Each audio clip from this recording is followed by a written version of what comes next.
Kanhi PNP Chief Debold Sinas kinsa gitudlo nga advisor sa Public Safety and Peace and Order sa dakbayan sa Cebu mogamit siyang katakos aron makabud sa Rama administration ang Singapore-like Cebu City.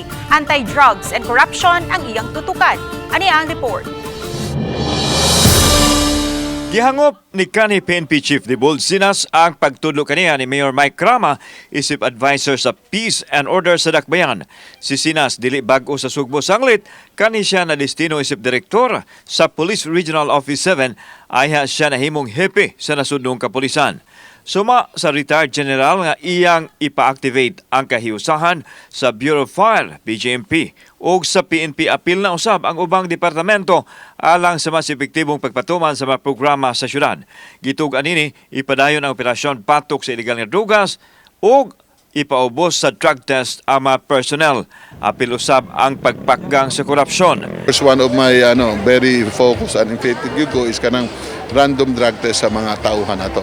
This is not anymore for the police only. We do the fire, we do the BGMP sa jail nato, and maybe we could influence sa sitom. Makig-alain usab siya sa katawhan nga moyawi sa pagkabot sa kalinaw sa dakbayan. I believe ang gusto gyud ni Mayor is Singapore-like Cebu City. So we could not work isa-isa panagsa. So I think there should be collaborations. Kaya kung ganahan ta na mo sikat ang Cebu, we'll start with these people. Samtang gihangop sa Cebu City Police Office nga mamahimong katambayayong nila ang ilang kanhilabaw sa ahensya. General Sinas is our former regional director and a former chief PNP.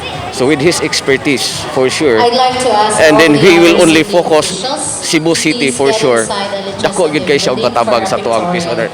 Nang hinaot usab ang Cebu City Police Office nga mahatagan sila og dugang kahimanan ug ma-upgrade ang ilang mga pasilidad. To be like Singapore-like police, no?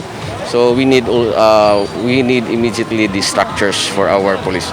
So ato man yung nakita nga daghan kay taog mga stations pa nga wala pa gyud sa standard sa PNP. So out of 11 police stations, we only have 3 stations nga standard, PNP standard. Kauban si Cleofer Lumayag, ako si Alan Domingo. Balitang Bisdak.